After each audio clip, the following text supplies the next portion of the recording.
Salve, galera! Um recado rápido antes do episódio. Se você gosta do Quina do Mundo e quer que continuemos produzindo esse conteúdo subversivo, pedimos que nos ajude pelo Apoia-se, apoia.se/Quina do Mundo. E conforme pedidos, adicionamos também uma chave Pix na descrição do episódio. Qualquer quantia nos ajuda muito. Um abraço.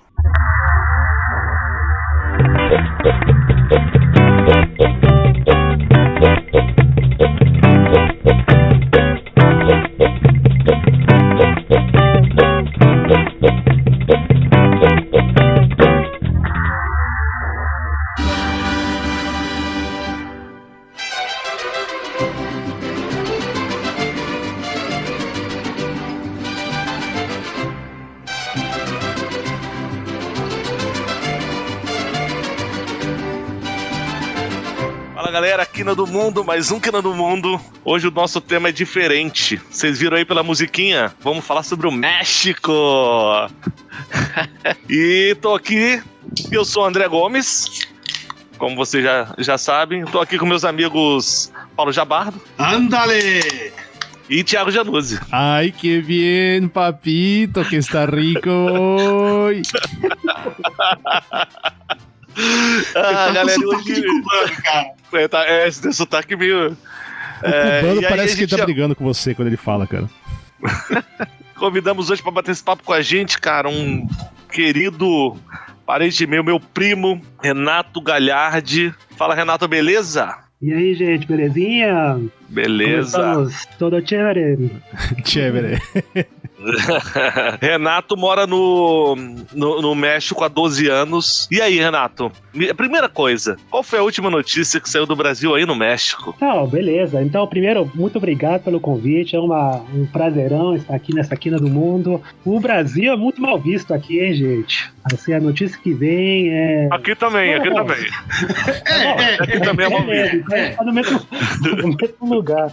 Mas é o Covid, né? A má gestão do Bolsonaro com Covid. Faz pouco o assunto de Manaus, né? Estava bastante presente nas notícias internacionais. E agora sempre que o Brasil tá superando, né, a numeração das mortes por Covid e destacando assim essa má gestão. Brasil. É mesmo. Que merda, né? Pois é.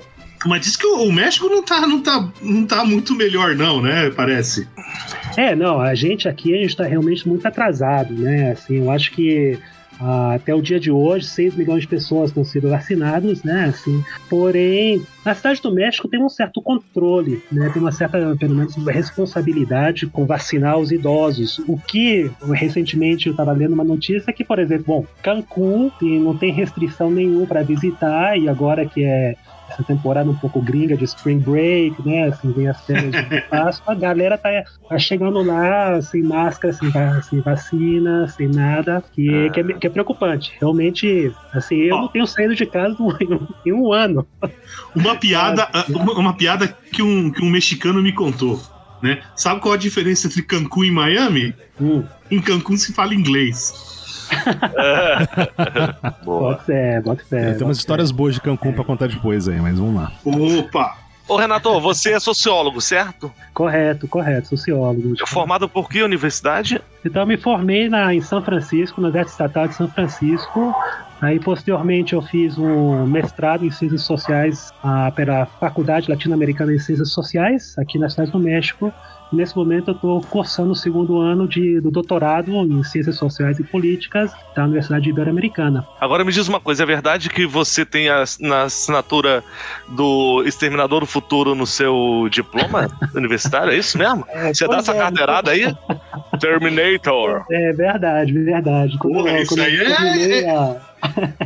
Porra, sinistro. O Schwarzenegger, né? Condoleezza Rice também. Assinado no diploma, mas o Schwarzenegger tá aí, o Terminator, né? Não, Terminator tudo bem, cara, mas a Condoleezza Rice não sei, cara. Pois Governator. Não sei se elimina o outro. Você tá numa operação de guerra híbrida aí no México? O que é? Cara, eu lembro da Condoleezza Rice no Brasil, cara, o Gilberto Gil, que era ministro da Cultura, pegou ela pra dançar. A mulher, puta, super sem graça, assim. Ele, não, dança aí. Cara, acho que dá pra até encontrar esse vídeo aí. Cara, que tempos bons, né, cara? Hoje em dia é passar vexame de não pôr máscara, né? Ou ser obrigado a se chamar a atenção em Israel por causa de máscara. Pois é. Mas e aí, como é que você acabou no México, cara? Cara, eu tava no Brasil, eu terminei a faculdade em Sociologia em 2004, passei um ano trabalhando nos Estados Unidos e quando terminou essa experiência lá, voltei pro Brasil. Na verdade, eu sempre morei fora do Brasil, assim, desde pequeno, mas enfim, eu cheguei no Brasil em 2006 e buscando trabalho. Eu achei que, tinha faculdade estadunidense, que sociólogo, que eu ia achar trabalho mais ou menos fácil, né? Assim, que a coisa estava feita para mim. Só que nessa história eu passei 2 anos e meio dando aula de inglês, onde eu podia, né? Comecei a dar aula buscando trampo, né? Assim, mandando currículo. Não encontrei nada. E aí eu já estava pronto para vender o carro, ir para São Paulo, achando que aí pelo menos meu inglês capaz de ajudar um pouquinho melhor. E a minha mãe estava no México, minha mãe trabalhou para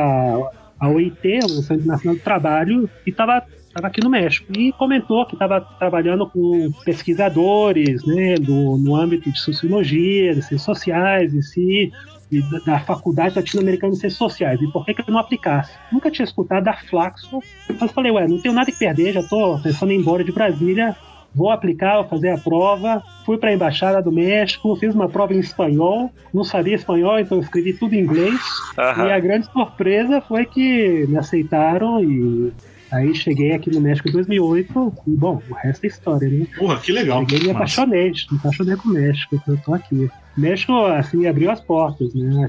A burocracia aqui é muito mais amigável. Eu realmente, né, não sei, capaz o brasileiro é mal acostumado com tanta burocracia extensa, né? Assim, aqui realmente me facilitaram muito. Um ponto a favor do México. 1-0! 1-0 pro México. Mas vem cá, por que a gente tá falando do México, cara? O que tem de tão interessante sobre o México? Porra, eu vou falar, eu acho que é um dos países mais fascinantes do mundo, cara. Então você vê... Não, começa por aí, cara. O México é o país que produziu, criou e disseminou aquele programa chamado Chaves. Sim. Certo? Então, verdade. Cara, tem alguma coisa especial nesse país, né, cara? Você sabe o que é o pior? Acho que aqui no Brasil tem um monte de chapolim de verdade, né, cara? Como assim? Chapolin Colorado, né? O Chapolin Colorado.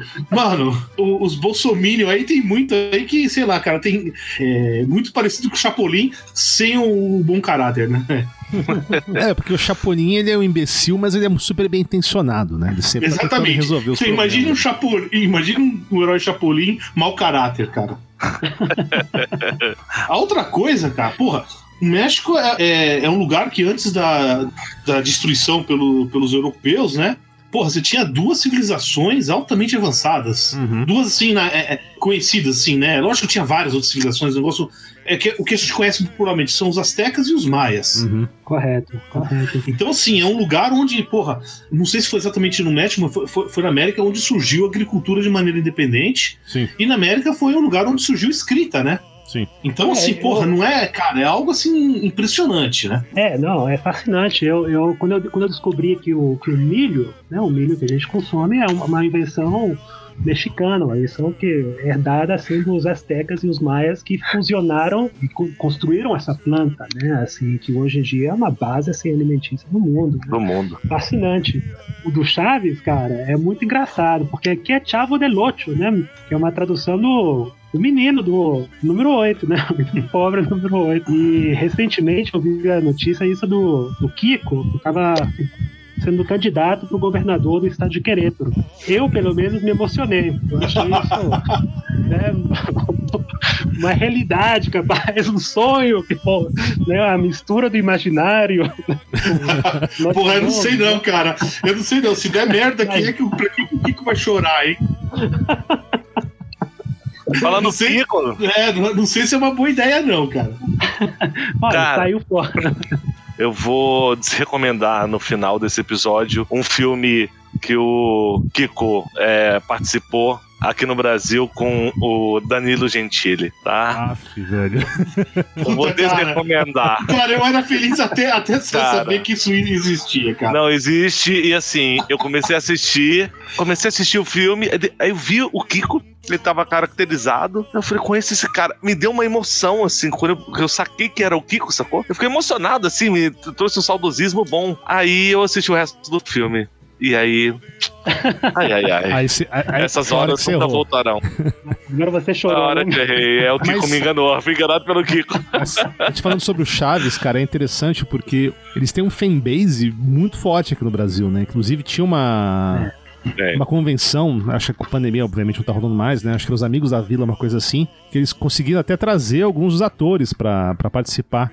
Eles vinham sempre, Isso, eu lembro que teve uma que eu até vi na TV isso muitos anos atrás, né? Que chamaram o ator que fazia o Seu Barriga, e aí eles entregaram o cheque pagando os aluguéis atrasados do Seu Madruga.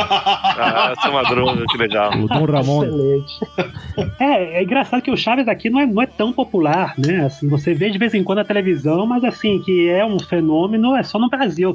E o fato que é um fenômeno no Brasil é destaque na notícia, pelo menos já rolou assim, né? Assim, quando eles foram pro Brasil, foram recebidos de tal forma que aqui nunca ninguém recebeu eles dessa forma. A gente tátua, né, deles no Brasil e aqui ninguém dá bola, né?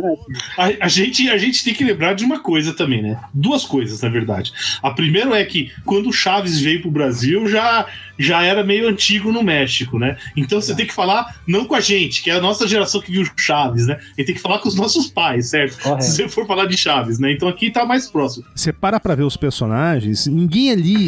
Primeiro que ninguém é muito inteligente, né? Todo mundo é meio burrão. E segundo, que ninguém lá é muito, sabe, não tem muita aquela questão do bem e do mal, sabe, do preto e branco. Todo mundo tá naquela zona cinzenta de todo mundo é bom, mas também é meio picareta ou é meio mal intencionado. Tipo a Chiquinha, que arma pra todo mundo, sacou? É mó sacana. E isso eu acho legal, sacou? Porque educa a criançada, tira essa dicotomia do bom e do mal, sabe? Tem um vilão que vai lá e destrói tudo e tem um herói que vem e salva. Ninguém é herói ali. Então é isso que eu acho legal do Chaves. Pra vocês que ouvem o Quina do Mundo, vocês vão lembrar da teoria das camadas do inferno em relação ao Chaves que a gente apresentou no episódio 7 Pecados Capitais. Sim. Revisitem lá, a história é boa. E pode ser que seja a verdade sobre por trás de tudo, né? E vem cá, qual é o personagem favorito de vocês, o Chaves? Eu acho que o Chaves, né? É o Chaves, né, cara? Não tem jeito. Cara. O Chavo do outro, né? Assim, Ou o Seu Madruga, cara. O Seu Madruga é demais. Pra mim é o Seu Madruga. O Seu Madruga é demais, cara. Ele chegando triste na vila, né? Que foi procurar trabalho, a filha, a Chiquinha, vira: pai, por que você é tão triste? Você não arranjou trabalho? Pior, eu consegui. Não, e é o seguinte, cara, do jeito que as coisas estão indo aí no Brasil, só vai sobreviver os Seus Madrugas da vida, cara. Ele é o homem do futuro aqui no Brasil, mano. Se bem que eu acho que aqui no Brasil sempre vai ser o Seu Barriga, maluco. Que a avareza, o detentor do capital, o explorador, que ele não explorava, né? Ele cobrava o que era de direito dele, né? Afinal, ele alugava aquilo, mas é o cobrador aqui, mano. Quanto mais a gente passa, mais endividado tem. E, ou seja, a profissão do futuro é o cobrador, cara. Cara, mas o que você falou faz todo sentido, porque você para pra pensar, né? O Seu Barriga é o rico, o único rico que tem, que aluga ali a vila, que é um dos negócios dele, né? Tem vários negócios. E se você parar pra ver nos episódios, é um dos poucos caras mais bonzinhos que tem ali, né? Ele leva o Chaves pra Acapulco, não sei o quê. Aí você pega em paralelo a Dona Florinda, que mora no cortiço, mas quer pagar uma de classe média alta, né? De classe média, na verdade, né? E isso é uma análise interessante, né? Porque a classe média nada mais é do que um pobre que acha que é rico, né? Se porta como, né? A Dona Florinda é a cara da classe média. Não, ela é a cara daquele processo conhecido na história como dividir para conquistar, né? Foda. Isso é interessante, porque realmente algo que eu tenho percebido aqui no México é o classismo, né? Assim, você realmente percebe uma diferença de classe, né, de querer marcar essa diferença. Então tem as Florindas do mundo, tem os seus Madrugas e os Barrigos e os Chaves, realmente com um antagonismo social, né? Assim, você não percebe assim, uma harmonia. Aqui tem, pelo menos na Cidade do México, se procura marcar essa divisão, que eu sempre achei um pouco, apesar de ser triste, né? Assim, eu acho que é uma pobreza moral. É verdade. Me diz uma coisa, a gente falando do México, a gente tem que falar, a gente vai falar de coisa boa, tá? Mas vamos começar falando de coisa ruim, porque o Mood, aqui é isso, são 300 mil mortos aqui, vamos começar isso. Cara, não dá pra falar de México sem falar dos cartéis, dos grandes barões das drogas, né? Isso mesmo. Pô, a gente tem aí algumas séries da Netflix sobre isso. E como é que é isso hoje aí? Porque, né, eles tiveram a época áurea deles, depois do Pablo Escobar, que não é México, mas aí os cartéis de Sinaloa, e, enfim, os cartéis, o Chapo, que era assim mexicano, enfim, como é que tá isso hoje? Porque o que é retratado não existe um fim, entende? Existe o auge, mas não existe um fim. Como é que é isso hoje aí? Você sente isso no dia a dia? Isso é notícia? Você continua aqueles massacres, aquelas disputas? Como é que funciona? Quando eu cheguei aqui na Cidade do México em 2008, eu, assim, tá escurecendo, vou embora porque vai sair os narcotraficantes, a máfia, vão cortar a cabeça e eu vou estar no meio. Então, eu encarnei um pouco esse medo mediático que se vende no México dessa violência.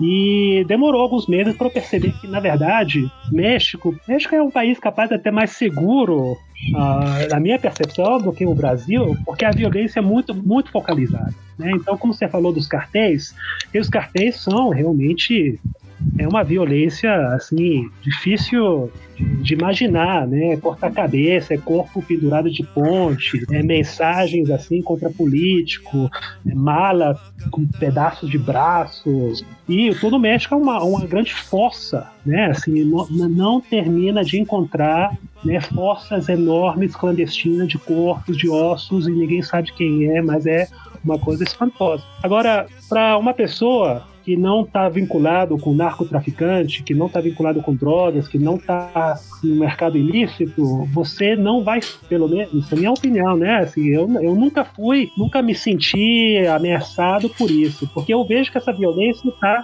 concentrada nessa dinâmica entre as partes que estão vinculadas com o narcotraficante, né, com a máfia, nesse sentido, e também as partes mais pobres do país, né? Aqui a informalidade do México é acima de 70%. Então, a pobreza, podemos dizer, é um status quo, né? É o padrão, é o geral. Tem Cidade do México, Monterrey, Guadalajara, algumas outras que se destacam em termos de população com um pouco mais de capital, mas fora isso é semi-rural.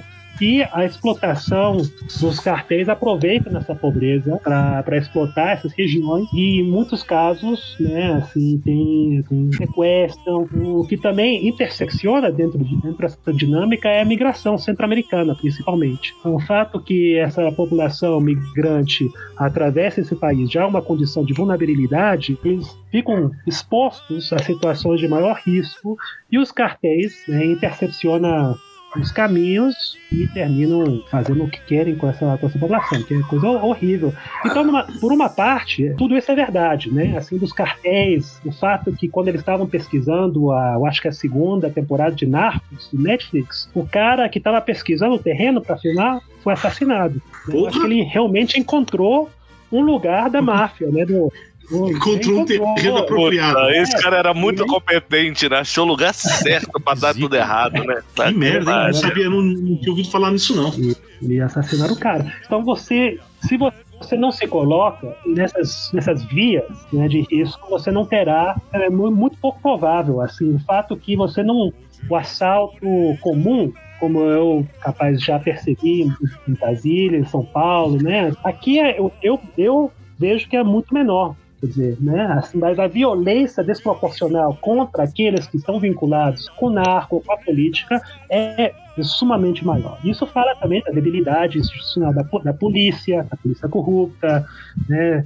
Aqui também tem uma ausência do Estado em certos montes, assim, faz alguns anos que eles começaram a perfurar poços de gasolina. Os tubos que levam petróleo da Pemex, né, a grande petroleira mexicana, eles começavam a perfurar para tirar esse petróleo clandestinamente. Isso virou uma atividade dos cartéis sumamente comum, até que explodiram comunidades e morreram vários e começaram a... Não teve um PM agora, semana passada, semana retrasada, no Rio de Janeiro, que foi preso fazendo isso? Não, pois é, eu tava confuso que o Leonardo tá falando, eu tô achando... Você tá falando do México mesmo ou do Brasil? Porque eu fiquei confuso no meio dessa história. Pareceu tão comum ao nosso dia a dia, o que você falou aí, que... O Brasil e o México tem uma semelhança, né, cara? Tem. Mas uma coisa que eu lembro de ter lido é que uma das coisas que tornou o negócio um pouco pior lá foi que eles resolveram fazer uma super força policial dedicada ao narcotráfico, com poderes especiais e legislação própria, e aí os caras ficam meio que... é mais fácil assumir o narcotráfico do que combatê-lo, né? Que são los Zetas, né? Que o pessoal... Como é que é isso aí, cara? Então aqui já é parte do domínio comum, público, né? Assim, essa linguagem, né? Os Zetas, o cartel Nova Geração de Jalisco. Não passa um dia onde não surge outro nome, de outro cartel. E o México todo, né, nesse caminho aqui, dizem que quando os Estados Unidos espirra, o México é quem pega o resfriado, né? Uhum. Essa proximidade, né? Eu não lembro quem disse isso, né? Mas foi aquela famosa frase: Pobre México, tão lejos de Deus e tão cerca de Estados Unidos. Mas cara, você pega a história do México, cara, ela tá diretamente relacionada com a história dos Estados Unidos, né? Só que o México sempre saiu perdendo dessa história. Sempre perdendo, né? Perdendo, correto. Então não dá pra não falar do narcotraficante sem não comentar os Estados Unidos, porque aonde que tá indo todas essas drogas? Quem que tá cheirando, né, cara? Quem tá pagando essa conta, né? Não é o mexicano. Aqui a galera não tem como assumir esse tipo de atividade, né? Assim, muito caro. Mas então tem essas facções que ficam assim um pouco na periferia do cotidiano. Você escuta isso, tem uma certa reação, assim, que a minha realidade pode ser interpelada por essa violência, mas ao momento que você não interacciona com isso, você pode transitar como se isso não existisse. Pelo menos no México, que é uma coisa...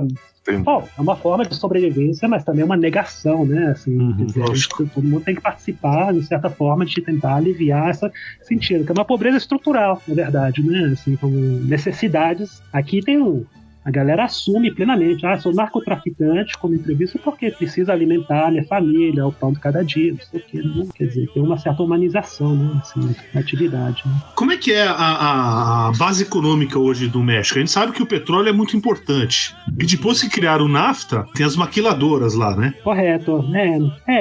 Agora entrou o TEMEC, né? Assim, o NAFTA foi deixado atualizado com o TEMEC para incorporar novos setores, né? Assim, comércio digital. Mas então, isso na verdade é um benefício que a gente recebe como consumidor no México, porque estando no México você tem acesso aos produtos dos Estados Unidos a preço mexicano. Bom, até que pode ser um pouquinho mais caro, mas com certeza são mais baratos que no Brasil. Então você está falando de eletrodoméstico, computador, tem todo assim um acesso a isso como uma classe de consumidor. E a parte fronteiriça do México é a parte onde tem uma isenção assim sobre certos impostos para realmente fortalecer e dinamizar a economia bilateral. Só que eu não tenho acompanhado muito assim, nas novas partes do TEMEC para poder comentar. Eu sei que, por exemplo, grande parte da economia mexicana é de serviços, né?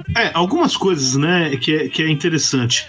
Para achar país mais pobre que o teu para pagar menos é meio fácil no mundo atual. Então diz que tem muita maquiladora indo embora aí, indo para outros lugares aí, não sei aonde, e aí fica aquele monte de desempregado lá naquelas cidades alimentando o narcotráfico. Não sei até que ponto isso é relevante. A outra coisa é que teve um custo alto para o México, NAFTA, que foi na agricultura, né? Que o México era autossuficiente ou até exportava comida. Agora a massa de camponeses aí não consegue competir, por exemplo, com o milho que você estava falando aí, o milho americano, né? Então isso foi outra coisa que alimentou favelas e narcotráfico também, né? Com certeza, essa dinâmica de periferia que o México tem essa relação com os Estados Unidos, né, realmente é uma forma de precarização laboral, econômica. Né? Assim, o México faz o trabalho sujo para os Estados Unidos. Não sujo no sentido que bota as peças juntas, os Estados Unidos bota numa caixa e vende de volta. Né? Assim, é um pouco essa relação um pouco perversa. Isso é uma das bases da migração. Né? Assim, você vê que depois da Segunda Guerra Mundial, 1942, os Estados Unidos começou um plano que chama o Plano Braceiro. Isso era uma forma, né, assim, da população mexicana satisfazer a demanda do setor agrícola estadunidense, com a ausência dos americanos que estavam na Segunda Guerra Mundial. Então, durante 22 anos, rolou esse programa e foi muita população mexicana trabalhar na agrícola gringa. Quando terminou isso, a migração não parou. Isso virou uma parte da cultura mexicana, a migração.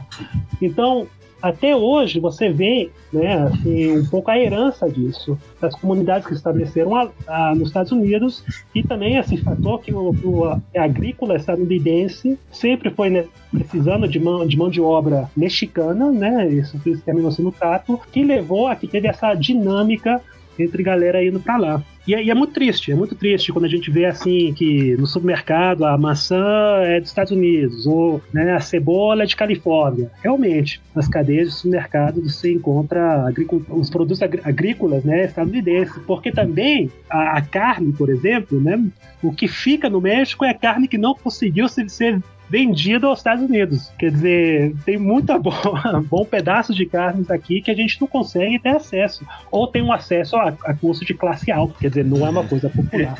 O pessoal conhece aquele... Foi um líder trabalhista americano, já faleceu faz uns 25 anos, é o César Chávez. Isso... Que ele começou organizando esse pessoal da agricultura, isso lá nos Estados Unidos, né, para conseguir mais direitos aí, tudo. Essa figura ficou um pouco na história dos Estados Unidos, né, como uma forma parte assim da história trabalhista, né, assim, dos trabalhadores dos Estados Unidos. No México tem outras figuras, né, assim, capaz a referência mais usual é a referência aos zapatistas. Sim. Né, em Chiapas, né, assim, começando o primeiro dia que entrou em vigor NAFTA, né, entrou o subcomandante Marcos. Exatamente, para falar que... Como é que a população enxerga o cara, esses movimentos, e o subcomandante Marcos em particular? Falando na capital, pessoal do teu convívio, assim, eu tenho curiosidade nisso. No meu convívio tem muita admiração por isso, né? Capaz por eu ser sociólogo e estar metido com científicos sociais, a gente gosta disso. Comunista! Porém, como o México é um país classista, então você realmente... esse tema, por exemplo, tem uma postura clara com as classes sociais. Mas é a classe média alta que já vai falar, não, esses caras são ateus, são contra o evangélico, nossas crenças evangélicas, a gente não, né, isso é uma barbaridade. As classes mais pobres, né, assim, já vão mais receptivo. Interessante, nas últimas eleições, foi a primeira vez que, né, digamos, os zapatistas colocaram uma candidata. Colocaram essa candidata para ser uma anticandidata.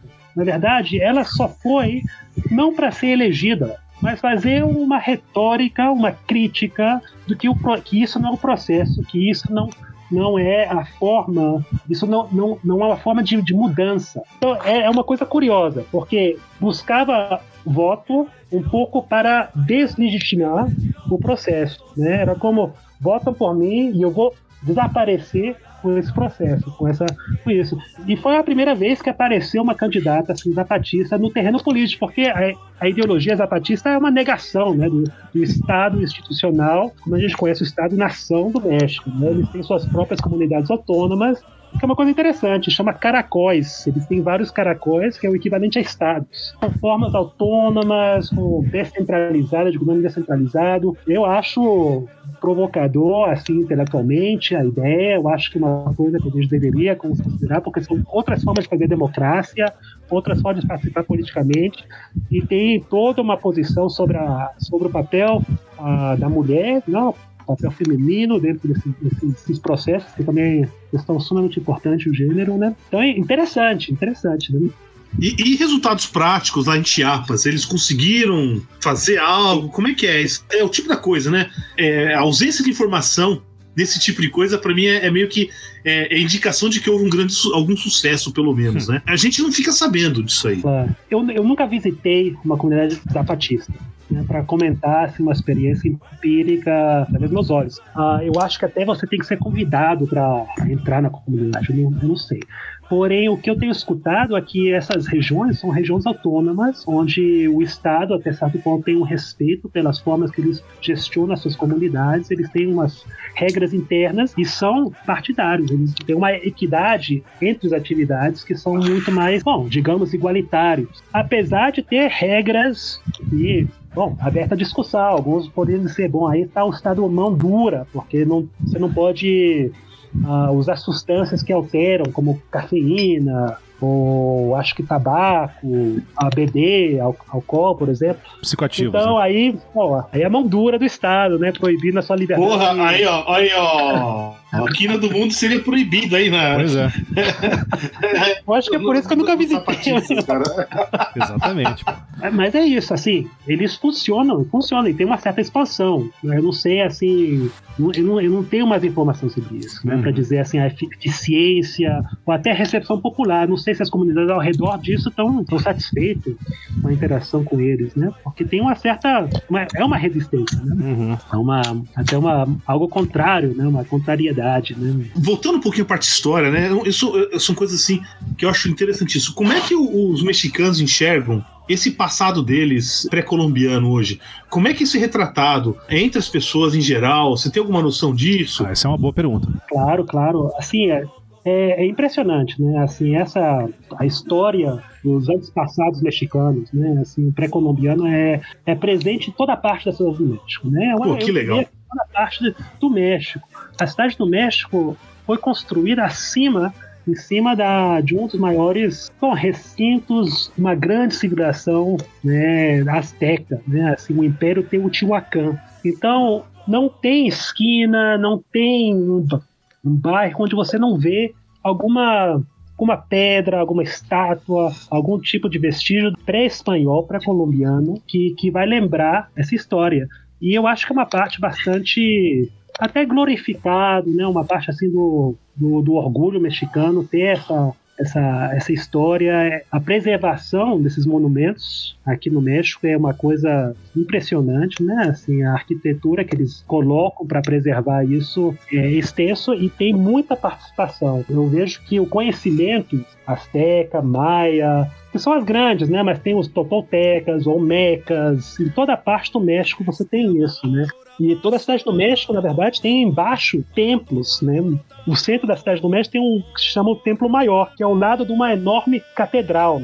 Isso é uma constância que você vê aqui no México. As catedrais espanholas construídas em cima dos templos, né? Em cima e com as pedras dos templos, né? Com as pedras, exatamente. Um lugar em Puebla, Cholula, é muito conhecido por ter uma das grandes, né, construções espanhóis em cima de um templo azteca bastante icônica pela sua forma. Então aqui você vê muita dança azteca, né, assim, pessoas vestidas, né, assim, com esses vestimentos um pouco ameríndios, né, um pouco indígena, dançando, a galera participa, você tem muita presença visual e expressiva nessa parte cultural. E os idiomas indígenas, por exemplo, eu não sei como é que pronuncia, Nahuatl, que era o idioma dos astecas, é assim que se fala? Nahuatl. Nahuatl.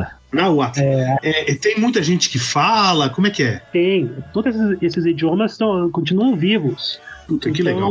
É legal, você visita, né, partes do México e a comunidade normalmente vai falar espanhol e também comentar. Eu também falo náhuatl, eu falo maia, que ainda existe no sul do México, por exemplo. Tem comunidades que falam maia, por exemplo, completamente, e tem dificuldade de falar espanhol, por exemplo, né? Assim, isso é o enraizamento dessa parte indígena. Isso é fenomenal, isso aí. Algumas coisas, só pra gente voltar um pouquinho, contar um pouco a história desses povos aí, só pra citar um pouquinho, né? O Renato já falou do milho, né? E a importância do milho pro México, que na verdade é pra toda a América Latina, exceto talvez o Brasil um pouquinho. Até no Brasil, né? Brasil também, né? Você tem essa importância do milho. E aí o milho eles começam a trabalhar com com milho já em 8.000 a.C., um negócio assim. O curioso é o seguinte, se você pega o trigo, que foi a primeira cereal, né? planta domesticada no Velho Mundo, que a gente chama de Velho Mundo, né? Você vai, por exemplo, na Síria, se você for lá no meio do mato, você ainda encontra o trigo selvagem. E o trigo selvagem, essa é uma coisa fantástica. É algo assim que é uma mutação para ele se tornar domesticado. O que acontece? O trigo selvagem é uma grama, né? Aí, o que acontece? Ele quebra o haste e solta sementes. A mutação é a haste não quebra. Ela torna ela mais resistente, ela não quebra, que facilita você cultivar. O milho, o pessoal não tem certeza de qual a planta originária do milho. Então, assim, foi um processo de engenharia genética durante milhares de anos até chegar no que a gente chama de milho hoje. É uma domesticação ancestral, né, cara? Muito louco isso. É um negócio assim, porque o trigo é baba. Aquela planta não caiu, eu vou pegar ela e vou plantar. O Paulo, e não só isso. Agora, o milho, ele depois da vida dos europeus, ele, não digo que resolveu, mas ele suavizou muito o milho e a batata também. O problema da fome na Europa. Sim. O milho e a batata. O milho é a planta mais produzida no mundo, né? É o grão mais produzido no mundo. Aí você tem, como civilização, você tem primeiro os Olmecas, certo? Que tem aquelas cabeçonas, né? Que eles estão... Exatamente, é isso é fascinante isso aí. Eles surgem, olha, pra vocês terem noção, eles vão de origem a 1400 a.C., certo? E aí eles meio que desaparecem lá para 400 a.C. Eles têm umas esculturas uns cabeções assim, e é muito interessante que muitos delas têm traços africanos. Bem traços africanos. Aí tem gente que fala que foram tipo os egípcios que vieram lá, e aí vem com as histórias de pirâmide, vem isso aí. Não sei até que ponto isso é verdade, se tem algum fundo de verdade, né? Eu adoro uma teoria da conspiração, hein? Vamos lá. Essa não seria tão conspiração, né? A gente não tem muita informação, né? Mas assim, é algo bem interessante. Depois disso, sério, isso tá mais no litoral, né? Depois disso, tem a civilização Teotihuacan, que o Renato já comentou. Porque como os espanhóis destruíram tudo, quando a gente fala em pirâmide, não sei o quê, pirâmide azteca, então, para muitos turistas, eles vão para Teotihuacan e dizem que aquilo é azteca. Não, aquilo é anterior aos aztecas, tá? Então a gente tá falando de uma civilização que começa a surgir. Caem os Olmecas, começa a surgir isso lá, 150, tem um auge deles, 500 depois de Cristo, e estimavam que tinha uma população de 100 mil, o que na época provavelmente seria uma das maiores cidades do mundo. E aí ele tem um declínio a partir de 650, ninguém sabe exatamente por quê. Influência cultural continua até depois. Os maias já é outra linhagem, é bem mais pro sul. Quando a gente fala que todos aqueles tempos maias, é o que a gente chama de maias clássicos. Isso aí, quando os espanhóis chegaram, já não tinha mais. Então isso a gente tá falando, sei lá, os mais clássicos de 200 até 800 depois de Cristo. É algo assim fascinante, né? A gente tem uma civilização na floresta. Você chegou a visitar algum de vocês já visitaram alguns desses templos aí? Maias, alguma coisa assim? A única coisa que eu conheço do México é o aeroporto. Não, e aqueles carregadores de mala. Aqueles carregadores de mala que cobravam 200 pesos pra poder carregar tua mala até um volumes lá. Porra, 200 pesos pra levar um peso me parece meio caro, né, cara? Mas... 200 pesos pra cada curva. Outra curva. 200 pesos a massa, né? Tá vendo? Vai ser preguiçoso, cara? É isso aí, tem que se ferrar mesmo. Mas, Paula, mas é interessante a história, né? Até porque os mexicas, né? Os astecas, eles não eram daquela região. Nos mitos fundacionais dos mexicas contam que eles vieram do norte. Vieram do norte, exatamente. Foi prometido uma cidade pra eles pelo... Puta, como é que é o nome do deus aqui? Huitzilopochtli, uma coisa assim, sei lá. Falar esses nomes são complicadíssimos. Não, esquece, cara, esquece. Isso aí eu nem tento. Né? Que é representado por um beija-flor, né? Eu até vou deixar uns nickzinhos depois lá no site, nos vídeos que explicam um pouco esses mitos de criação astecas, que são bem interessantes. Mas uma coisa que eu acho legal dessa população pré-colombiana, para que esse termo seja terrível, é uma arma que eles usavam, que é uma espécie de um porrete com um vidro vulcânico, que chama Macuayutla, sei lá, uma coisa assim. Que é um porrete que você bota essa obsidiana, vidro vulcânico em volta. Cara, imagina uma porrada desse negócio, velho. Se eu visse um cara correndo. Mas isso de quem? Isso aí? Isso é de quem? Não é exclusivo dos mexicas, né? Isso aí se encontra na América Central, América do Norte, no sul da América do Norte inteira. Não, porque, pelo menos entre os astecas, né? E esse foi uma das grandes dificuldades que eles tiveram com os espanhóis, é que quando os caras iam pra guerra, a guerra era altamente ritualizada. Sim. Então, um dos objetivos deles não era derrotar o inimigo, era conseguir vítimas para serem sacrificadas depois. Uhum. Então, o que acontece? E aí, por exemplo, um guerreiro tinha status pelo número de vítimas que ele conquistou. Escravos. Não, vítimas, não é escravo. Calma aí. Vítimas, só pra entender. Você tá falando que eles capturavam pessoas vivas em batalha, né? Porque exatamente, pra sacrificarem. Ok. Então são, na verdade, prisioneiros de guerra. Exatamente. Só que isso era tão fundamental na estrutura deles, de guerra, que assim, então a guerra, por exemplo, novamente, isso eu tô falando talvez no período final, né? Mas que é o mais documentado, né? Não é só porque é mais documentado, porque as culturas mudam, coisas levam, tem modas, esse tipo de coisa. Então o status de um cara, um grande guerreiro, era o cara que conquistou muitas vitórias em batalha. E vitórias em batalha, o que é? Tá aqui, ó. Tem esses 50 caras aqui que eu levei pra ser sacrificado. Isso tinha um problema, porque no campo de batalha é cada um por si. E aí você pega uma tropa europeia que conhece Termópilas e toda a história, não sei o quê, quer dizer, onde a unidade da tropa é importante, é uma baita dificuldade. E a outra coisa é a seguinte, as armas deles, em geral, não eram pra matar, era pra deixar o cara inconsciente. Era um porretão na cabeça. E aí o que acontecia? Eles capturavam o espanhol fugia e ia lutar contra os caras de novo. Essa foi uma grande dificuldade que eles tiveram em termos de guerra, né? E o espanhol tava pra matar, né? Exatamente. Mas voltando à história. Então os maias, exceto talvez por Chichén Itzá, você esteve em Chichén Itzá? Sim, já visitei Chichén Itzá. Dizem que é maravilhoso, né, o negócio. É espetacular. Realmente é um dos lugares assim mais, bom, digamos assim, conhecidos no terreno arqueológico mexicano. Chichén Itzá se destaca, né, assim, porque tem um templo onde as escadas do templo têm uma forma de um enorme dragão, né, digamos um dragão, mas é uma serpente voadora, que se chama também Kukulcán ou Quetzalcoatl. O Kukulcán é o maia, né, e o Quetzalcoatl é o mexica, né?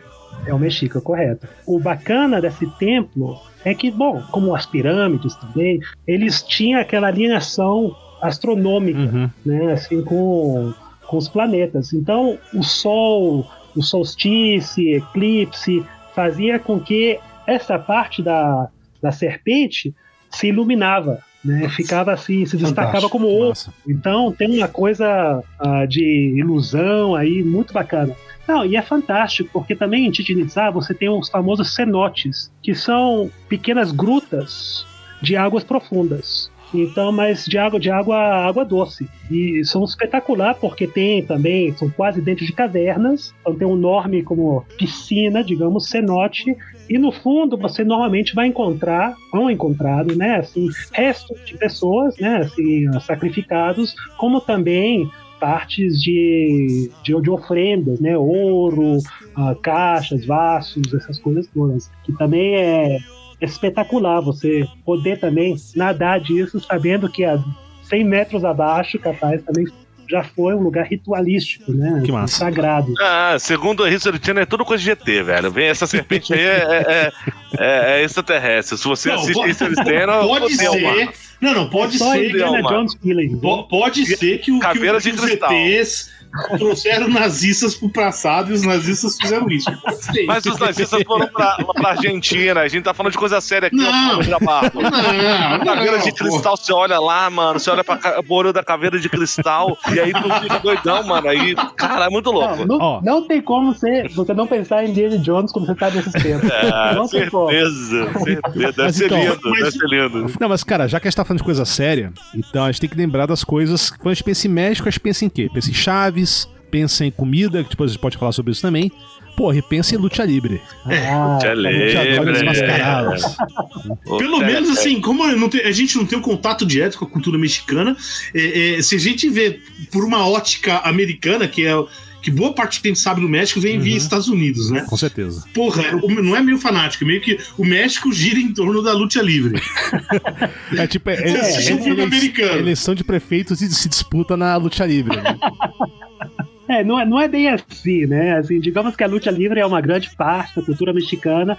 Pelo menos no círculo onde eu convivo, eu nunca ouvi falar de ninguém falando, vamos ir pra uma luta livre, hoje é dia de luta livre. Se você não é estrangeiro visitando a cidade do México, eu acho que você não vai ir pra luta livre. Porém, quando você vai pra luta livre, são 4 horas de uma maravilha, um espetáculo maravilhoso.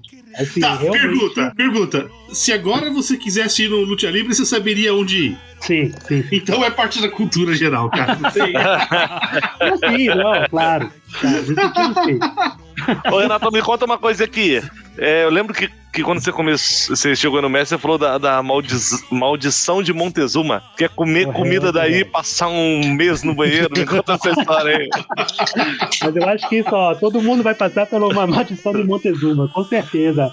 Claro, aqui, né, você pede, qualquer prato que você pede, eles vão perguntar, você quer picante? Né? Você quer uma salsa picante? Se você falar sim, vão trazer uma salsa normalmente vermelha. Se você falar não, vai vir uma salsa verde, mas vai ser picante de qualquer forma. Não tem como você evitar que a coisa quente. Garantido que uma semana Montezuma vai visitar vocês. Você no seu trono, né, para mostrar que aí cultura viva. Os astecas e mais continuam aí. Mas eu vou te contar, cara, tem uns amigos meus baianos que gostam muito de pimenta, que os caras arregaram pra comida mexicana, velho. De verdade, esses caras não dá. Sabe, tipo, eu tenho meus limites, isso aqui não dá não, brother. Esses baianos são meia boca, hein, mano? Não sei não, cara. Não sei não, os caras ficaram impressionados. Pra eles foi um negócio meio fora do normal, assim. Falar, cara, não dá, velho. O taco é daí. É mexicano. Natural do México, né? Taco Bell, não, né? Taco Bell é uma coisa americana. Isso é satanás. Mas André... Tem Taco Bell no México, cara? Isso é uma das perguntas que eu ia fazer. Não, mas o que o André falou agora é interessante, porque no Brasil, quando a gente fala de comida mexicana, de maneira geral não é comida mexicana, é aquele Tex-Mex.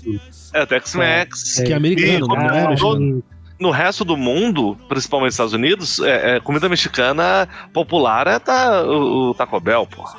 Mas você sabe que se você for perguntar pra um texano se tal comida é Tex-Mex, eles vão dizer, não, tudo que vocês vendem aí não é Tex-Mex também. Ou seja, no final das contas a gente come alguma merda que inventaram em algum lugar aí e deram o nome de Tex-Mex ou de mexicano, né? Mas tem Taco Bell no México, cara? Teve Taco Bell. Taco Bell tentou e aí fechou. Beleza. Fechou. Acho que durou 1 mês e meio, 2 meses e não aguentou. Não tem como. Realmente não tem como. Aqui o taco. Os tacos é uma delícia. Né? Os tacos, né? Assim, comida mexicana é uma delícia. Mas o Montezuma, quando o Montezuma visitar e dar a benção do Montezuma, você já está liberado para poder explorar de boa aí a culinária mexicana.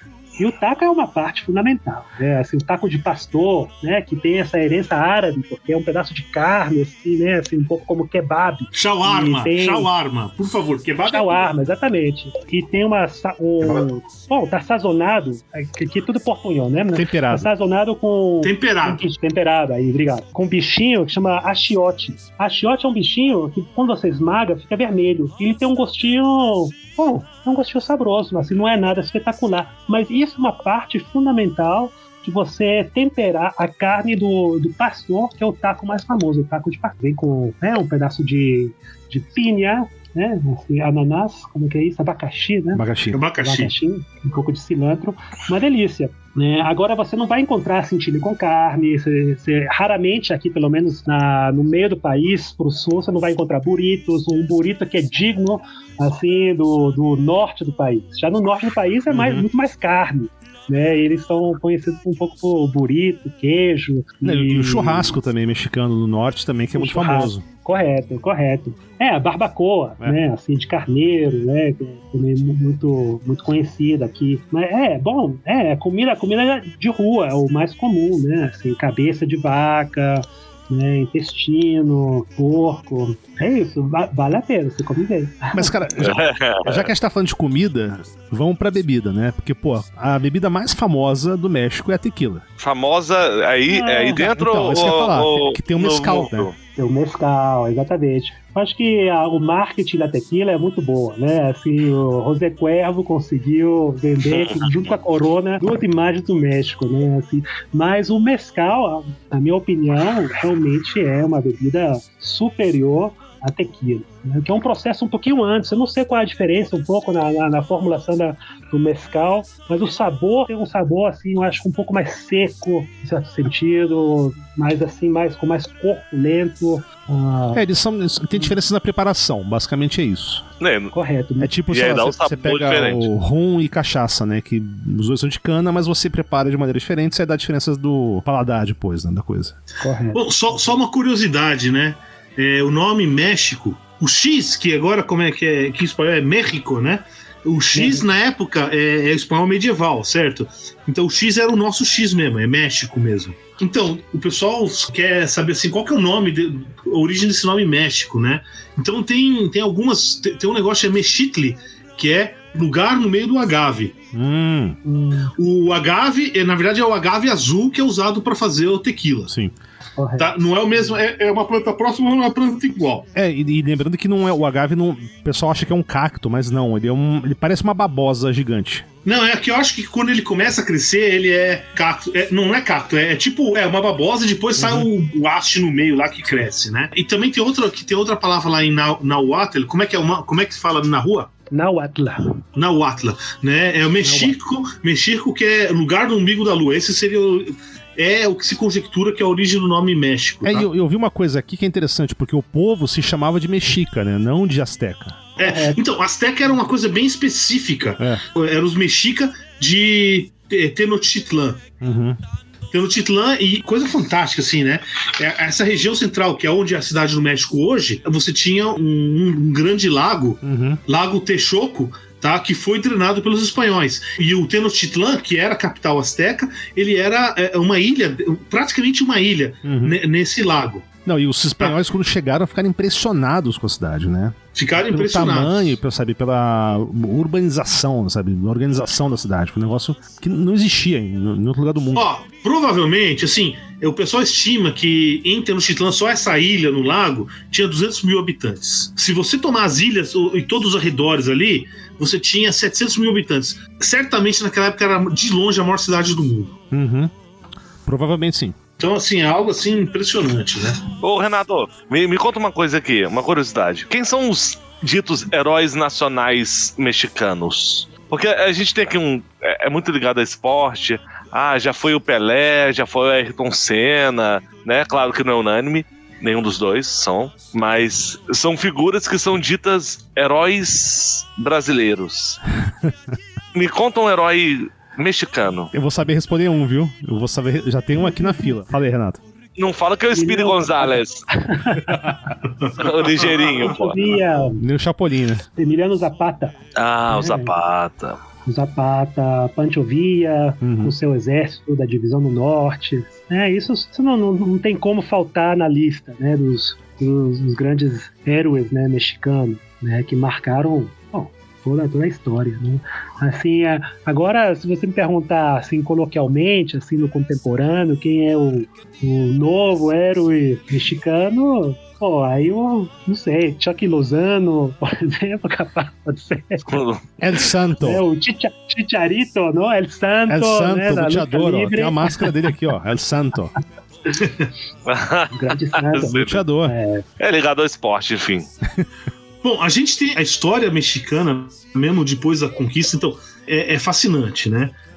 A gente tem, por exemplo, você tem a revolução que foi entre 1910 e 1920, né? Você tem Emiliano Zapata, o Pancho Villa, mas antes disso, quer dizer, olha só, o Napoleão III, que era o imperador da França, resolveu invadir o México, isso lá para 1860, né? E instituiu um imperador do México, que era o arquiduque da Áustria, né? Um Habsburgo, que é o Maximiliano. Então ele virou o Maximiliano I. E aí tem um feriado nacional lá que é o 5 de maio. 5 de maio, exatamente. 5 de maio, né? E aí tem até um filminho aí, o filminho tava no Netflix um tempo atrás, 5 de maio. Esses épicos nacionalistas aí que todo o país tem, né? Mas isso é legal, cara, porque o México, junto com o Brasil, foram das poucas monarquias modernas na América. Não, sim. Não, mas aí depois os caras derrotaram tudo, né? E aí voltou o presidente Juárez. De onde veio, não? Ciudad Juárez, na fronteira lá com os Estados Unidos. Né? Quem vê qualquer filme de narcotráfico sabe da Ciudad Juárez. E tem uma outra figura que pra mim é algo fantástico, assim. Bom, depois da independência, certo? Que teve uma guerra da independência entre 1810 e 1821. Eles criam o Império Mexicano, que é praticamente toda a América Central. Aí depois eles quebram lá, né? Uma das coisas interessantes é que eles acabaram... E grande parte dos Estados Unidos, né? Da parte da costa oeste. Então, eu não sei se o norte do México estava envolvido nisso. Eu acho que sim. Então, não tenho certeza, né? Eu acho que sim. Mas você tem umas coisas interessantes, é que teve a discriminação racial legal, ou seja, no papel foi abolida. Você sabe como é que foi o processo de escravidão no México? Paulo, não sei não, hein? Eu sei do Tratado de Guadalupe Hidalgo, né, de 1846, que é algo que vocês comentaram faz pouco, né, que foi esse tratado que tirou grande parte do território mexicano, que é o sudoeste dos Estados Unidos, né, Califórnia, Texas, sim, Texas, como a gente diz aqui no México, Novo México, Arizona, que é uma das razões do porquê sempre houve mexicanos nos Estados Unidos, né? Quando mudou essa linha, quer dizer, atravessou os mexicanos, já estavam lá, ficaram lá. Tem mais assim, essa pergunta que você me faz agora, capaz eu teria que aprender isso, eu quero ser naturalizado, né? Assim, mexicano no futuro, mas nesse momento não, porque os espanhóis, quando eles começaram a colonizar o México, né? O que eles fizeram? Eles fizeram aquele sistema chamado encomenda, né? Que eles usaram praticamente toda a América Latina inteira, né? Ou seja, você vai lá, é meio trabalho forçado da Indiarada, não é oficialmente escravidão, mas na prática é igual, né? Eu sei que teve muito poucos escravos negros Bom, muito pouco não, né? Sei lá, 5% da população em algum momento da colônia chegou a ser de africanos. E por normal, assim, um escravo é muito escravo, né? É muito escravo, né? Mas se você pega no Brasil, por exemplo, a gente tá falando mais da metade da população era formada por escravos negros, né? Então 5% é muito pouco. Outra coisa interessante, né? Durante boa parte desse período colonial, mais da metade dos impostos do Império Espanhol vinham do México. Ou seja, então a gente está a Espanha e a Europa toda drenando riqueza aqui do México, né?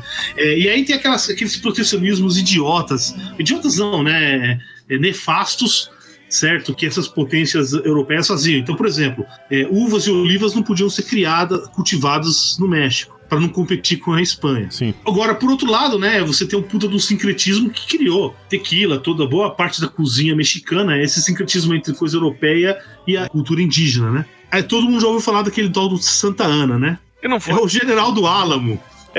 Isso que eu ia falar. Porra, esse cara deu um trabalhão, mano. Esse cara deu um trabalho, deu uma coça. Então, esse cara, ele mandou no México de 1830 até 1854. Tipo, sob mando dele, o México perdeu metade do território, só se fodeu, né? Mas o cara, mesmo depois de ter perdido tudo, continuou sendo... Ele foi assassinado, esse cara, eu acho. Então, outra coisa que é um negócio fascinante, né, que foi justamente um dos motivos que o México perdeu boa parte do norte. O que acontece? Começo do século XIX, todo mundo já ouviu falar nos Comanches. Comanches. Tá? Que eram os índios lá, americanos lá, tudo. Os Comanches, cara, eles criaram o que provavelmente era um dos maiores impérios na primeira metade do século XIX no mundo. Eles atrasaram a expansão dos Estados Unidos pro oeste durante mais de 50 anos. E com isso, cara, eles impediram qualquer desenvolvimento econômico do ponto de vista europeu, branco, mexicano, tá? Foi nesse vácuo que os americanos conseguiram fazer todos aqueles negócios, né? E aí você tinha uma classe que era chamados comancheiros, que eram os caras que meio que tinham uma boa relação com os comanches, que negociavam com os mexicanos. Cavalos, comidas, armas, etc, né? Depois eu vou fazer uma recomendaçãozinha, porque é mais história americana e mexicana, né? Mas é um livro muito interessante sobre esse pessoal. Infelizmente, cara, a gente não tem como falar da história do México sem falar da história dos Estados Unidos, sabe? Elas são muito interligadas. No século XIX, com certeza. E até hoje, né? Você tem uma coisa que os americanos têm muita dificuldade de aceitar, que grande parte da etnia estadunidense é mexicana. Pachucos, cholos, né? Essas coisas, todos esses termos que se tem nos Estados Unidos, e que é o Chicano culture, né? Que virou. E que hoje se tem muito orgulho, né, de ser chicano. Você resgatou esse orgulho de você ter essa origem mexicana, né? Que é um negócio bem legal. Então, só voltando àquela história lá do Maximiliano I, o imperador lá do México, que acho que você vê como a história não se repete, mas ela rima, né? Como, eu não sei quem que falou isso, mas bem por aí. Olha só que interessante. Quer dizer, os caras... É lógico que a intervenção francesa, e foi uma intervenção francesa, espanhola, britânica e americana. Tá, nessa intervenção, ou seja, não foi só a França. Eles puseram lá o imperador lá, não sei o quê. E é lógico que teve os colaboradores, né? Que foi a Igreja Católica e os grandes donos de terra conservadores. A Igreja Católica sempre colaborou com o mundo. Meu Deus. Mas o curioso é que a Igreja Católica o tal do Maximiliano, mas o tal do Maximiliano era um liberal, cara. Então eles apoiaram a porra do liberal. O que te lembra isso? Ou seja, liberal, conservador e fascista é quase sempre a mesma coisa, assim. Seja no século XIX, seja nos anos 30, ou seja no Brasil dos anos 20, né? Não dá pra distinguir muito. Mas, cara, a Igreja Católica no México, foi um fator muito determinante, é ainda hoje, né? Tanto que, das cores da bandeira, o branco, originalmente, pelo menos, tinha CD da religião, né? Da fé católica. Não sei como é que anda hoje isso, mas o branco... Verde, amarelo, azul e branco. O nosso branco também é isso, Foi do México. Ah, tá. Não, nosso branco é uma faixa. Porra, uma puta faixa, da hora. O nego que pintou essa faixa aí era bom pra caralho em faixa. Aí que tá, brother. Eu não gosto de texto em bandeira. Então, pra mim, podia tirar esse ordem e progresso, porque não faz nenhum sentido, sacou? Então vamos recomendar aí um episódio do Shelton. Nunca teve ordem nem progresso. Não, mas Brasil, independente disso, eu gosto muito de bandeira. E pra mim, bandeira com texto já caga um pouco a bandeira, sacou? Então podia tirar essa porra dessa faixa, tira esse ordem e progresso, deixa só lá o globo estrelado, que é bonitinho. Tá. Continuando, sobre a bandeira mexicana. Você sabe o que é esse globo estrelado, cara? Não, curiosidade. Essa é curiosidade astronômica. Não, é um negócio importante. Vamos lá. Que os brasileiros sabem, né? O que acontece? Se você pegar lá a posição das estrelas, né, não tem nada desse jeito. Então, imagine que você tivesse, você fosse terraplanista e tem uma abóbora celeste. Não, pior que Começou isso. bem. As estrelas estão lá presas nessa abóbora, certo? Aí imagine que você saia dessa abóbora pra fora e veja a abóbora de fora pra dentro. Essas são as estrelas da bandeira do Brasil, cara. Ou seja, o Brasil é terraplanista desde a sua gênese. Cara, como você vê de fora, eu acho que ele é terra caixista. Pode ser também, pode ser. Terra caixista. É a teoria aí do quina do mundo, né? Que é a terra caixa de pizza. Eu queria comentar sobre a Igreja Católica no México, que aqui tem muito essa relação com a Virgem de Guadalupe, né, que é uma das transformações do sincretismo, né? Pelo menos um produto do sincretismo entre as culturas pré-colombianas e espanhóis, que tem essa herança de que, bom, a história fundacional da Virgem Guadalupe é que ela apareceu como uma indígena, né, com um milagre de rosas em todo momento. Por isso que aqui no México você pode encontrar, que são, acho que, falsas rosas, mas tem uma aparência muito parecida a uma rosa, e qualquer momento do ano você pode encontrar isso. E a Virgem de Guadalupe é uma competência interessante com a Igreja Católica, porque faz sempre essa menção de um passado pré-espanhol, né, pré-colombiano, e contradiz, mas também é a forma espanhola de colonizar novamente, né, assim, a população mediante, né, um produto formado, né, um produto em qual junta as duas crenças, não divide, mas une, né, baixo a monarquia ideológica espanhola, né? Outra coisa assim que eu acho assim fascinante no México, e você vê que é claramente um sincretismo católico com as religiões pré-colombianas aí, que é o Dia de los Muertos. Aí ia falar exatamente disso. Isso é sensacional, cara. Porque, cara, a gente tem, assim, Dia de Finados, que é o mesmo feriado, que é o Halloween nos Estados Unidos, né? Aqui é o Dia de Finados, e levar flores pra porra do cemitério e acabou, entendeu? Mas é o grande feriado mexicano esse, né? Ou tô enganado? Religioso. Não, mas é o grande, seria equivalente ao carnaval no Brasil, assim, que é o grande feriado do país. Mas as pessoas se fantasiam lá também? Ou tiram a roupa? Igual ao Brasil? Então, nos últimos anos, na cidade do México, implementaram um tipo de carnaval do Dia dos Mortos. E isso veio um dos filmes do James Bond, Cassino Royale, acho, onde tem uma cena do Dia dos Mortos. Eles queriam fazer um carnaval, assim, que aqui no México não se festeja. Na verdade, é um feriado muito sóbrio, de família, uma coisa assim, muito baixo nível. Você vai pro cemitério, você lembra, mas não tem festa. Mas devido ao filme, que começou esse tipo de carnaval de morte, a cidade decidiu agora... Bom, agora com a pandemia não tem, mas nos anos anteriores, cada vez que rolava Dia dos Mortos, era carnaval com esse motivo do morto, né? Assim, não, mas isso é interessante, mas então o Dia dos Mortos, mas ele é o grande feriado nacional mexicano, assim. Não digo assim. Religioso. Não, mas se você pegar o carnaval, teoricamente é religioso. Mas ele perdeu conotação religiosa faz. Concordo, beleza. Mas tá no Brasil, né, amigo? Claro que perdeu conotação. Não, mas a minha pergunta. Não, em qualquer lugar perde. Ok. Mas... Não, pega mesmo. Vamos pegar o Natal. Porra, não tem nada de religião hoje em dia. Não, é Papai Noel e capitalismo. Exatamente. E o André conhece bem Papai Noel, ele tem intimidade com o Papai Noel. Papai Noel, filha da... E aí, como é que é essa coisa pro Dia dos Mortos? É um feriado secular ou ainda tem a componente religiosa ainda domina? Não, acho que o componente religioso ainda domina. Depois do dia da independência, eu acho que o Dia dos Mortos é o que predomina em termos de participação, de realmente de um feriado assim grande, e tem uma conotação, né, assim, religiosa, a galera vai pra igreja, ou vai pro cemitério. O México é um país conservador, em geral, né, assim, é um país religioso. Então, a galera entra nesse costume assim, de cheio. E não tem. Eu já tive amigos que me perguntaram: eu quero ir pra Cidade do México no Dia dos Mortos, vai ter festa, vai ter, né, boate, não sei o quê. Eu falo, não, aqui a cidade morre, né? Todo mundo fica em casa, uma coisa de família.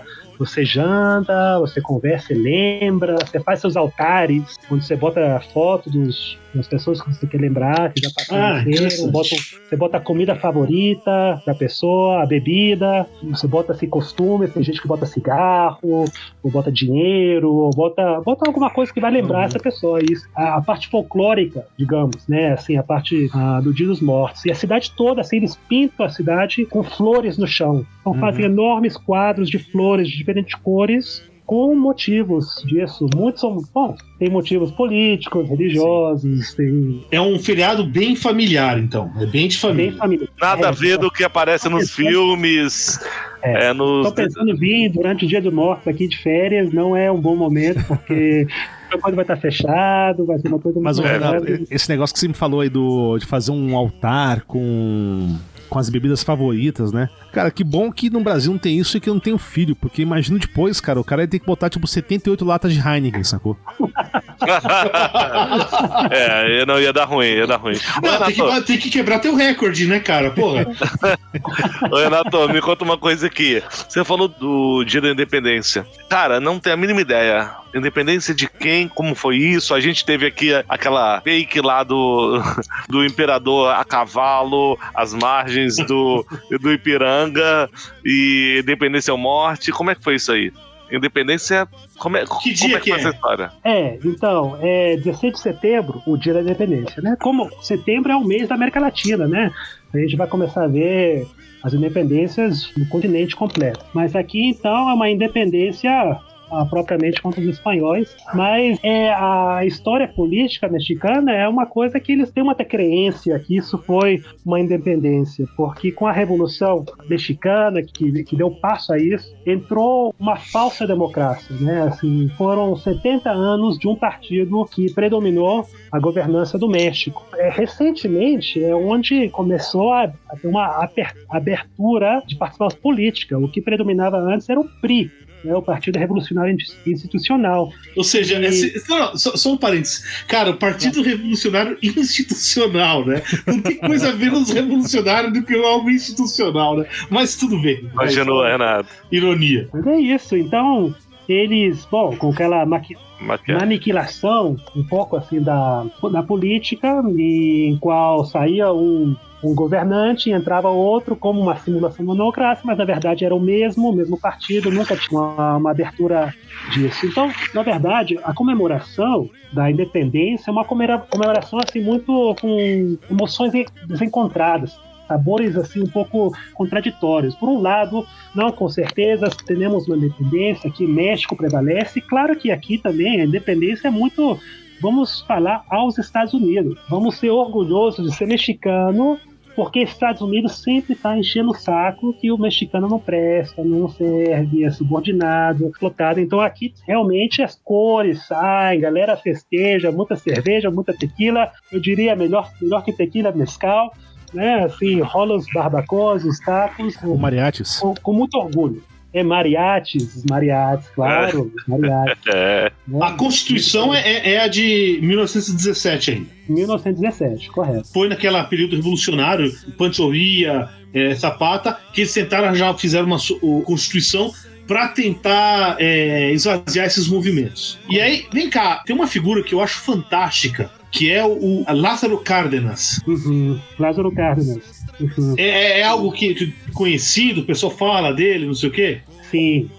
Agora, eu não sei se eu acho que na época dos 70, o Lázaro Cárdenas e também o atual presidente, Andrés Manuel López Obrador, eram bastante próximos em fazer uma oposição séria, popular, no sentido de que queria uma reivindicação assim, com base solidária, voltando a assuntos sociais. E o Cárdenas foi um ator central na expropriação do petróleo, né? Então ele retomou o petróleo como uma propriedade do Estado e não particular, e isso é um legado do Cárdenas nesse sentido. Só para saber, o Lázaro Cárdenas, ele foi presidente de 35 a 40. Por que assim eu tô falando? Ele pegou a Guerra Civil Espanhola inteira, e o México foi o único país que ajudou a Espanha republicana nesse todo período, né? A União Soviética ajudou, mas ajudou simplesmente porque estava querendo negociar com as outras potências ocidentais. Ali foi incondicional, foi o único país que forneceu armas, forneceu petróleo, forneceu comida lá para a Espanha republicana. Tá? Os outros países ou ajudaram os fascistas, maioria, ou não fizeram nada. Depois da Guerra Civil, boa parte dos exilados políticos da Espanha foram para o México. Né? Inclusive, se você pega nos anos 50, esse clima ainda existia, certo? Por exemplo, onde é que estava o Fidel Castro? Todos os cubanos estavam no México. Foi para aí que foi o Che Guevara, foi para o México também. Sim. Então, você tinha era um lugar progressista e central da América Latina nessa época. Pega o Trotsky depois, né? Em 40 tava no México. Acho que foi até 39. Isso, foi assassinado lá. Foi assassinado lá. Você falou de Trotsky, me lembrou outra coisa, né? Talvez dois dos nomes mais importantes na arte, até hoje, né? Que se fala, principalmente Frida Kahlo e Diego Rivera. Sim. Eu não sou um cara não conheço muito arte, mas assim, esses nomes eu conheço, né? O Diego Rivera, por exemplo. O Trotsky foi morto na casa do Diego Rivera. Teve um caso com a Frida Kahlo, né? Mas, isso é polêmico. Mas uma história do Diego Rivera é que ele foi pintar um mural, porque o negócio dele era mural, né? Ele foi pintar um mural lá pro Rockefeller em Nova York. E, cara, ele pinta um Lenin lá no meio do mural, assim. Falaram desses caras aí, desse Lázaro Cárdenas, né? Eu acho que esse Cárdenas, pra mim, tem um problema essencial quando eu penso em figuras mexicanas. Ele não tem um bigodão, né? O bigodão. Não, é sério, velho. Você pega, Zapata, Pancho Villa, tem uns, cara, bigode de respeito, velho. Não, sério, bigode grosso, respeita o moço. Já falava a Anitta. Renato, cadê o seu bigode, Renato? Cadê o seu bigode, cara? Pois é, tô tentando. Vamos ver. Depois da próxima episódio aí da Quina do Mundo, eu já tenho um. Vamos ver. Inclusive, uma ideia aí pra quem quiser. Em vez de usar máscara, usa uma máscara de luteador mesmo. Boa. Só com o bigode pra fora, cara. O bigode pra fora, né? Acho que não adianta, mas tudo bem. Calma, galera. Essa do Elson não vamos dar essa dica, não. O nariz fica pra fora.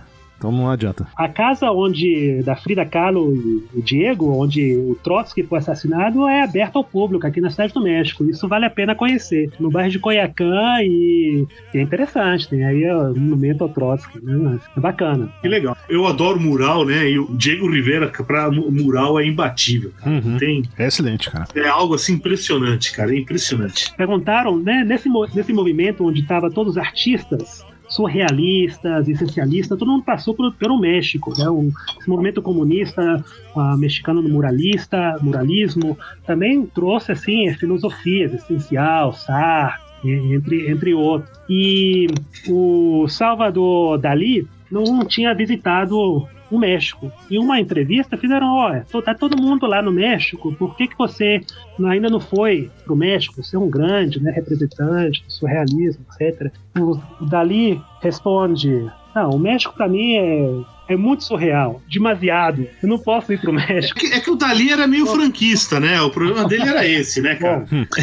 Então, ele não seria muito bem recebido por esse pessoal, vai. Por curiosidade, quando você google só Diego Rivera aqui em São Paulo, onde eu tô, automaticamente me dá relacionados a Rivera, Pablo Picasso, Salvador Dalí e Frida Kahlo. Só uma curiosidade. Legal. Uma outra informação que eu acho muito, muito interessante é que se você pega as duas primeiras universidades da América, foram criadas em 1551. Tá? Então a gente tem em Lima, no Peru, um pouquinho antes, alguns meses antes, depois do México. A do México é o que é a UNAM hoje. Correto. E, porra, a UNAM acho que ainda é a maior universidade da América Latina e uma das maiores do mundo. Correto. É a número 1 aqui no México. Porra, e é uma história que começa em 1551, né?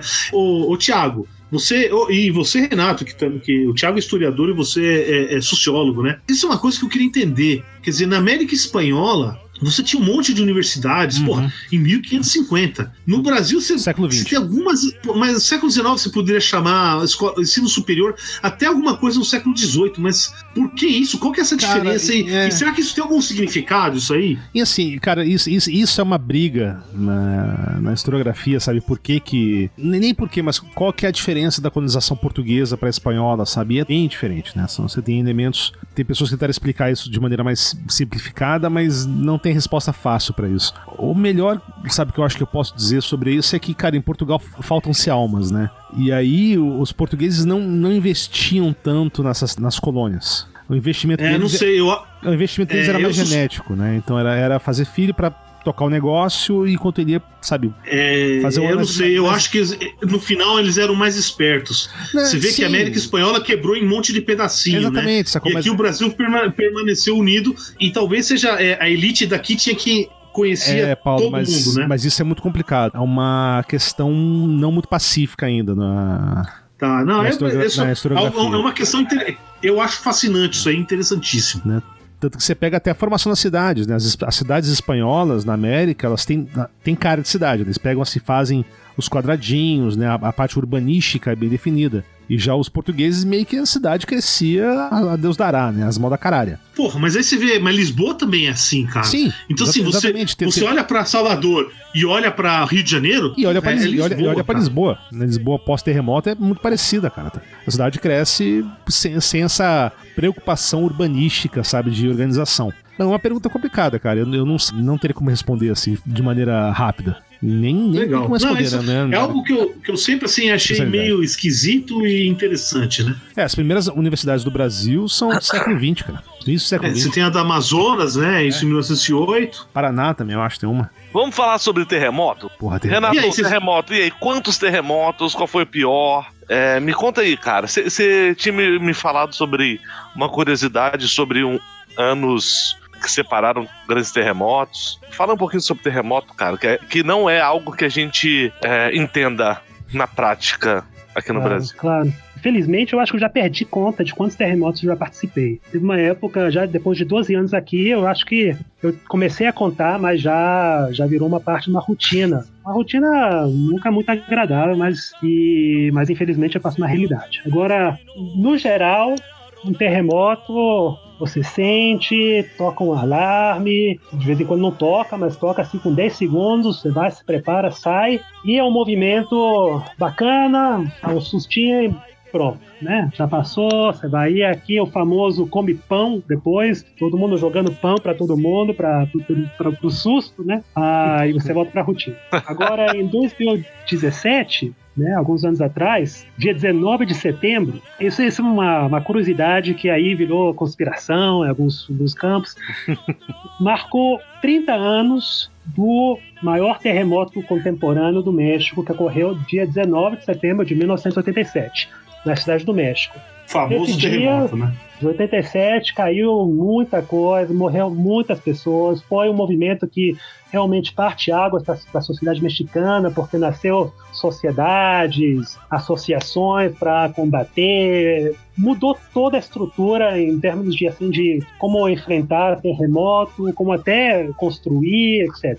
Então, 2017, 30 anos depois, a 19 de setembro, todo 19 de setembro marca um simulacro, lembrando esse terremoto de 87. Então, toca o alarme, avisa que é um simulacro, que é uma simulação, e você faz um protocolo de desalojo dos seus lugares, vai para áreas seguras, etc, não sei o quê.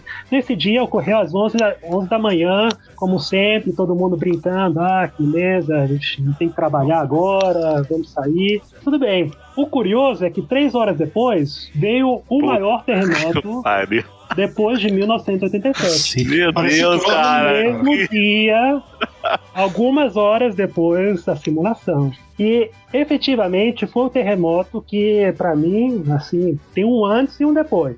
Eu deixei meu trabalho devido a esse terremoto, porque eu pensei, olha, a vida vale mais, eu quero fazer outras coisas, quero ficar aqui miseravelmente trabalhando. Foi uma coisa que eu vi postes de luz indo para um lado para o outro, como se fosse uma coisa elástica. Nossa. Assim, quase tocando o chão e é um poste concreto, né, assim. Caramba. E nesse momento foi um terremoto que não tocou o alarme, porque foi tão rápido, tão forte, não teve tempo de avisar.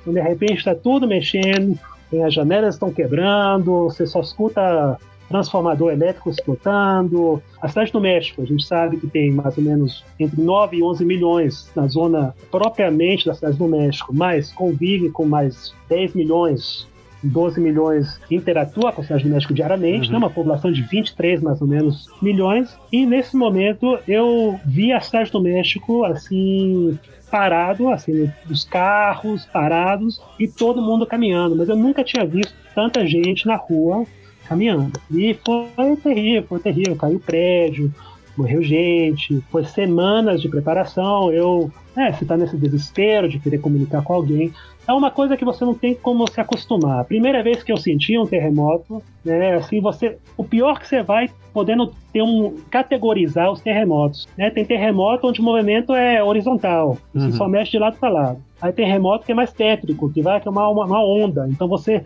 mais ou menos sobe e desce, né? E esses são os piores, porque você realmente perde qualquer noção, assim, de equilíbrio, né? De equilíbrio. Bom, a minha estrutura hoje em dia é que qualquer lugar que eu vou, eu presto atenção onde é que está a saída de emergência. Na minha casa, eu tenho várias coisinhas muito sensíveis a movimento, porque volta e meia, capaz eu levantei muito rápido, opa, será que tem terremoto? Tem que dar uma olhadinha. Foi o mescal. Ah, legal. Você olha e fala, não tá mexendo, sou eu, né? Isso é ressaca, porra. Onde é que você tava, Renato? Desculpa. Não, eu tava no trabalho nesse dia, 19 de setembro de 2017, tava no trabalho. Era um prédio, uma casa, o que era? Era aqui tudo é como casas com alguns andares, né? Devido ao terremoto, tem prédios muito altos. Então, eu estava numa casa no segundo andar, quando ocorreu, saí correndo com meus colegas, estava trabalhando, se colocou no meio da rua e você sente uma onda, né? O concreto fazendo uma onda. Nossa, cara. Bizarro. E é terrorizante. Também, por um lado, você vê uma coisa maravilhosa, que quebra todas essas barreiras classistas, raciais, entre todos. Todo mundo está se ajudando no possível, né? Eu comecei a ajudar com associações, a participar em tirar escombro. É uma experiência única que marca um momento da sua vida que não tem volta atrás. E hoje em dia eu sou uma pessoa diferente por causa disso. E é muito preocupante, porque a cidade do México está nessa falha de San Andrés, né? Assim, que esse terremoto é um aviso prévio ao terremoto que vai destruir tudo. Todo mundo sabe disso e a gente continua aqui. Numa dessas escavações que eu estava participando, tinha porque isso mobilizou um pouco a comunidade internacional, veio os especialistas da Rússia, de Grécia, não sei o que, todo mundo sobre terremoto. Um grego, especialista em terremotos, estava vendo como eles estavam tirando um edifício que tinha colapsado completamente. Infelizmente, aí morreu várias pessoas, a gente estava tentando ajudar no possível. E ele me pergunta, eu sou o único nessa galera que fala inglês. Ele só fala inglês. Então, eu vou lá tentar conversar com ele, explicar.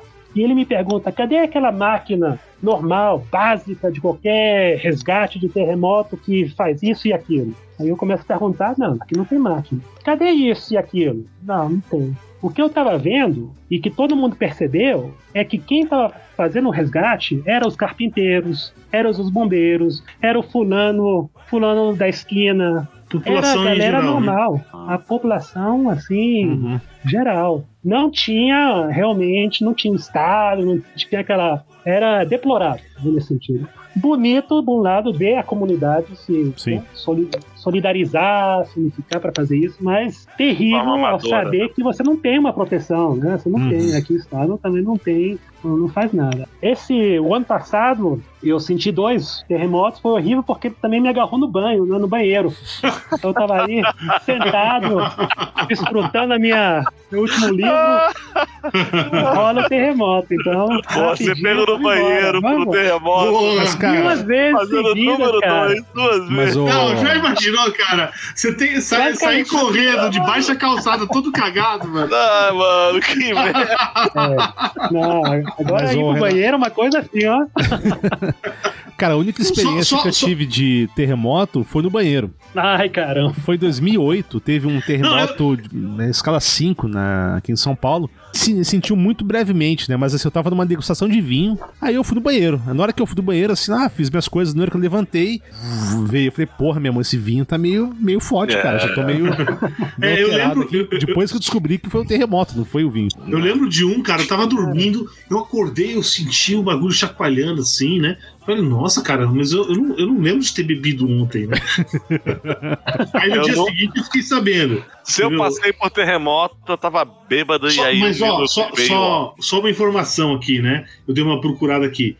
Esse terremoto de 2017 morreram 370 pessoas. Ah, que merda, hein? Agora, aquele de 85 morreram estimativas mais baixas de 5 mil até 45 mil. Nossa, cara, rende gigante, hein? Não se preocupe, cara. É o que morre em 2 dias aqui de Covid no Brasil, né? Pois é. Me preocupa. Caralho, que merda, hein, Renato? Que experiência. Então, assim, a gente pode estar falando agora, de repente, você vai ao banheiro.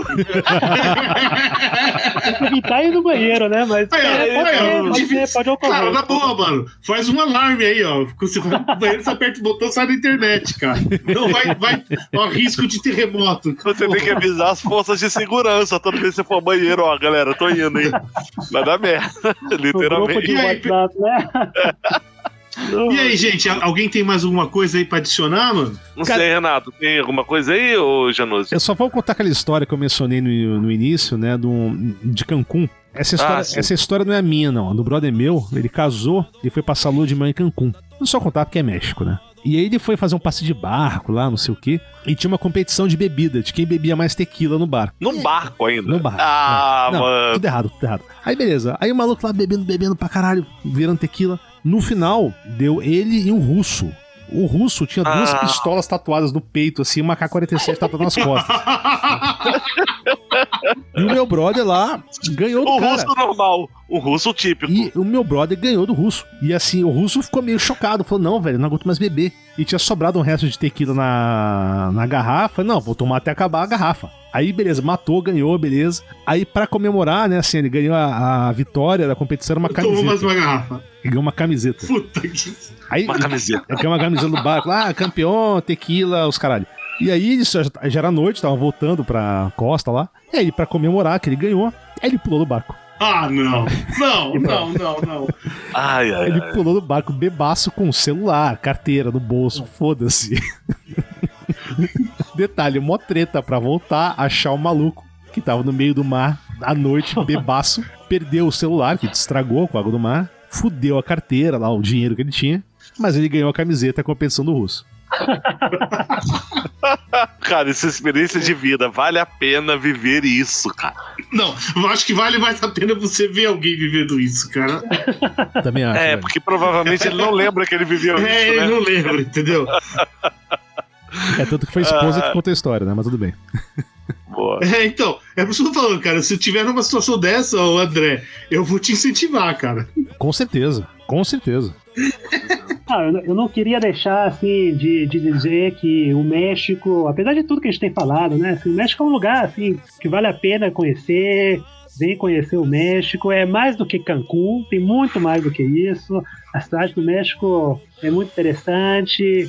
E vocês não vão se arrepender. Bom, Montezuma provavelmente vai fazer uma visita breve com vocês, mas aí depois o México realmente é um lugar que, bom, eu tenho 12 anos, né, a mais aqui, e por algo estou aqui.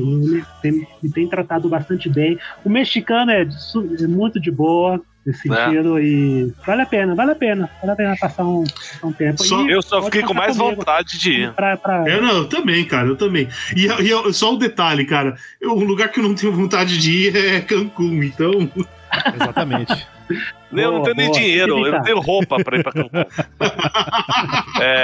Não, mas eu, fiquei muito mais curioso. A gente, né, primo, quando eu tava voltando lá da Califórnia, eu ia passar um dia aí no México pra gente se encontrar, mas deu tudo errado. E aí a gente foi realmente no aeroporto lá com os caras. E aí, ô Paulo, não era preguiça, não. Eu fui enganado, porque eu sou um brasileiro trouxa. Quando eu tava tentando ver. Não, quando a gente descobriu que o avião tinha atrasado 12 horas. Nossa. Ia atrasar 12 horas, você tinha que deixar as malas em algum lugar, mas segundo o transportador de mala, eu precisava pagar pra passar pra um outro lugar, entendeu? Pra deixar as malas. Aí eu tive que ficar pagando. Eu aluguei um hotel do lado do aeroporto pra galera dormir um pouco. E aí depois a gente voltou e foi tudo certo. Na próxima aparece aqui, a gente vai pras lutas livres, a gente faz aí umas cartas de tequila, de mezcal, pra vocês verem a diferença. Demorou. Show. Não, eu quero tomar o mezcal e tequila e participar da luta livre. Não. Você quer morrer, né, cara? Vamos lá, cara. Intensidade, vamos lá. É brincadeira, mas não é brincadeira. Brincadeira séria isso aí, pô. É brincadeira que precisa de muito treino, né, cara? Vamos lá. Começar a treinar agora. Bom, essa foi a nossa primeira tentativa de um episódio com temática de um país, né? Então, nossos ouvintes aí, se vocês curtiram esse approach diferenciado que a gente fez hoje, dê um toque aí. Se quiserem também dar sugestão de qual país que vocês querem que a gente faça uma análise aí, faça uns comentários, é só avisar. E eu acho que o México tinha que ser o E se vocês forem de um país interessante, ou estiverem num país interessante, por favor, cara, estamos interessados. É isso, a gente liga e vambora, vamos fazer um desse também. Só não vem me dizer que Rio Grande do Sul é um país, tá? Por favor. E vou ter que fazer um capítulo específico sobre La República del Pampas. Senhores, recomendações culturais? Primo, manda aí. Recomendações culturais, deixa eu pensar. Se você tiver acesso ao Taco Pastor, aí próximo é isso a recomendação, né? Um mescalinho também. Outro não tem como perder. Isso é ganhador. Vai lá, André. Recomendações culturais, legal. Não tenho. Sério? Mas eu tenho uma não recomendação, como eu falei lá no começo, porque assim, eu não vou... Só um detalhe. Não recomendações é mais importante que recomendação cultural. Com certeza. Entendeu? Porque a quantidade de coisas que existe no mundo, cara, você saber o que evitar é o mais importante. E assim, seria hipocrisia da minha parte achar que alguma recomendação da minha parte, tá? Específica, seria relevante para alguém que queira conhecer realmente o México, visto que várias coisas que o Renato falou desmistificaram algumas coisas que eu acreditava, como Dia de los Muertos, coisas que eu achei que fosse um pouco mais festivas. Então, vamos lá, a gente falou de Kiko, falamos de Chavo del Ocho, e aí é aquilo, nunca assistam, por favor. Quer dizer, existe algo que assim autoflagelo. Existe. É um negócio legal pra você se fuder. Cara, tem um filme do Danilo Gentili que aparece o Kiko, que chama Como Se Tornar o Pior Aluno da Escola. É um filme que passa de falso conteúdo pra uma quase pedofilia, tipo, aceita. Que isso, cara? E termina num mau gosto, sei lá, bolsonariano. Cara, vindo Gentili, isso só confirma não me surpreende, cara. Então, isso só confirma o que eu já achava. Danilo Gentili é onde a inteligência vai pra morrer, né, cara? Bom, então não assistam, tá? Mas se tiverem curiosidade, assistam. Mas se chicoteando, sabendo que você vai emborrecer um pouco mais, você vai tentar dar risada porque o cara é um comediante, e aí aquilo vai ser constrangedor, daqui a pouco você vai estar se vomitando. A vida é muito curta. Entendeu? E aí se algum familiar, algum amigo vê, eles vão te odiar pra sempre. Então assim, se você quer destruir uma parte da sua personalidade, seria sim uma recomendação, mas eu recomendo que não. Então é mais um alerta. Desculpa aí. Alerta vale. É mais um alerta vale. É um alerta. E aí, Thiago, o que você tem pra nós aí? Vamos Você lá. sempre tem coisa boa. Cara, uma coisa que eu ia comentar, mas acabou que não rolou, que a gente falou muito da influência da questão dos Estados Unidos na cultura mexicana, né? E eu falei do Chicano Culture, né? Que é essa cultura da valorização dos descendentes dos imigrantes e que muitas vezes tem família no México ainda. E eu descobri que isso, cara, você tem subculturas influenciadas pelo Chicano Culture até no Japão. Caralho. Eu vou botar um vídeo lá no site depois que explica um pouco isso. Fora isso, tem uma série do Netflix que em português chama Na Rota do Taco, que ele explora o taco mexicano. Cara, essa série é muito bacana. E pega os vários tipos diferentes de taco, né? Você tem um universo do taco, você não tem um taco só, né? Você tem vários tipos de taco. E começa com o taco falando com a audiência em primeira pessoa. Então é bem interessante. Eu acho que é uma série que vale a pena ver, até pra entender. E eles não se focam só na questão culinária, né? Também tem a questão cultural em volta de como surgiu aquele tipo de taco, quem consome aquele tipo de taco, quem vende esse taco, né? Quem é o cara que faz, que prepara. Então é bem bacana. Tá no Netflix, é fácil assistir. Tem uma outra série, essa tá no Prime, que chama Hernán, que é a história do Cortés. Essa série tem os seus problemas, tá? Só que eu acho ela visualmente muito bem feita. E ele ilustra de maneira bem interessante o que era o povo mexica, bem na época da colonização. Não, nem colonização, né? Dos primeiros encontros com os espanhóis. E já que a gente falou do Trotsky, eu vou recomendar um livro do Leonardo Padura, que é um autor cubano, El hombre que amaba los perros. É um livro muito bom, meio grossinho, meio chatinho de ler, mas vale a pena, né? Tudo que o Padura faz é bom. Se você quiser ler em espanhol mesmo, tem que ter um pouco de paciência, e é isso. Show. Bom, tem um diretor de cinema mexicano que eu gosto muito, que é o Alfonso Cuarón. Ele tem um filme que ele fez agora via Netflix, que chama Roma. Puta, excelente. Né? E eu acho que ele retrata muito do que o Renato falou dessa questão de classes no México, né? É um filme bem autobiográfico, um filme maravilhoso. E ele tem um outro filme, cara. E aí tem o Diego Luna e o Gael García Bernal novinhos, né? Os dois rapazotes, que chama E Tu Mamá Também, que é um filme, acho que é de 2001. É um road movie lá, é fantástico, cara, esse filme, assim. É bem legal mesmo. Então, 2 filmes que eu recomendo. Eu vou recomendar também um livro. Eu acho que eu já devo ter falado, de um americano famoso, John Reed, né? Ele é mais conhecido pelo livro dele, 10 Dias que Abalaram o Mundo. Ele estava na Revolução Russa quando aconteceu, e ele testemunhou várias coisas, assim, então é bem interessante. Mas o nome desse livro em português é da editorial Boitempo, é México Insurgente. Ele cavalgou junto com o Pancho Villa, esse tipo de coisa, assim. Lá para 1912, alguma coisa, não lembro mais que ano. Tá, então ele foi testemunho ocular e escreveu sobre esse livro. Tem esse na editorial Boitempo, né? Boitempo Editorial. E também, como ele é anterior a 1921, ele tá em inglês. Se você quiser inglês, ele tá no projeto Gutenberg. Depois no site vai ter os links aí certinho. Eu li faz muitos anos esse livro, mas espetacular o negócio. Não, e esse cara é foda, né? Pra quem não conhece, né, ele tá enterrado no Kremlin. Massa. Tá? Ele morreu em 1920 de tifo, não sei o quê.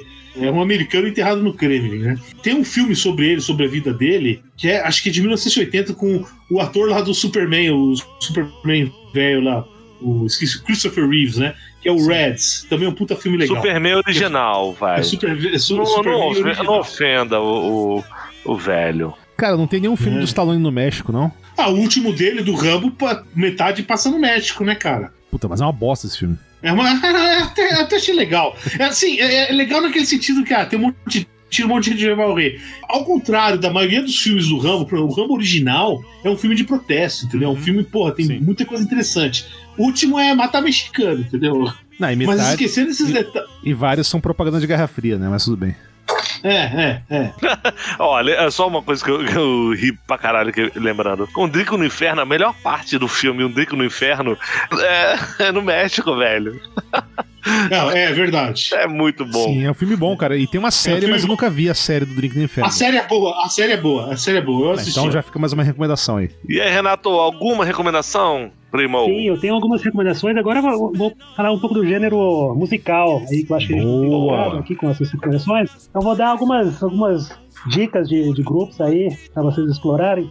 primeiro é Molotov, né? Que eu acho Porra, uma grande. referência já um pouco conhecida por muito, né? Mas é ótima. Vale a pena escutar de novo, Molotov. El Gran Silêncio. É um grupaço, assim, com ritmos, assim, um pouco sublime, mas um pouco punk, do norte do país, que sensacional. Também queria comentar essa dupla Rodrigo e Gabriela, que fazem música acústica de guitarra, mas é uma coisa assim fenomenal que vale a pena escutar. Então uma lista um pouco extensa, mas para não ocupar muito vocês, eu vou só mencionar o último aí, o Celso Pinha. Rapaz, aí ninguém escutou esse cara, Celso Pinha, mas ele toca acordeão. Ele é um acordeão meio revolucionário, música de protesta, que apesar de ser acordeão, é muito, muito assim, bacana de escutar. E também queria comentar dois filmes que vale a pena ver. Um filme que eu achei sensacional aqui no México, que eu acho que não teve muita repercussão, chama Rudo e Cursi, de 2008. Rudo e Cursi.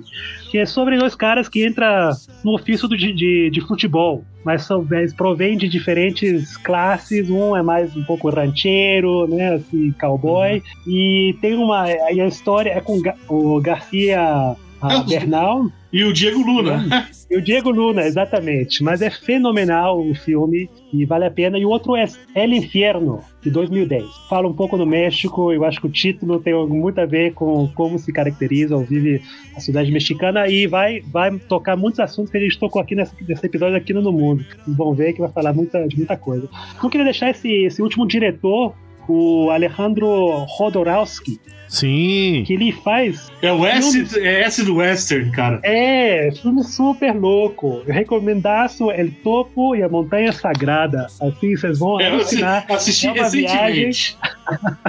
Verdade que não é alucinante? É alucinante, cara. É meio alucinante demais pra mim, mas é LSD na veia o bagulho, cara.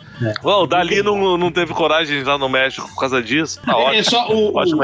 Esse cara, ele é chileno. É isso que eu ia falar, o Rodorowsky é chinelo. Ah, bom. Ah, que pena. Bom, mas entra aí como um filme como recomendado. Ó, pra quem não sabe, aqui no Brasil se dá pra assistir ele no MUBI. Boa. Dá pra assistir no Cara, MUBI. e Eu assisti faz 2 semanas esse filme. E o Rodorowsky, ele tem um gibi que é muito bom, que é um Incal, que ele fez com o Moebius, que é sensacional. É muito, muito, muito bom. Ah, mas ele é chileno, mas ele acho que morou muito tempo no México, tá? E boa parte da carreira dele foi no México e na França, assim. Isso. E o cara de banda mexicana, ele é meio do Café Tacuba. Não sei se eu recomendaria Café Tacuba, mas beleza. Não, mas é famosinho. Tem umas músicas boas. É uma bosta, mas é famosinho. Tem meia dúzia de lixo, mas... É tão bom quanto cagar do terremoto. Nossa, que pesado. Aí, ó. Eu acho que tem que fazer uma campanha aí pro Renato avisar quando ele tá cagando, cara.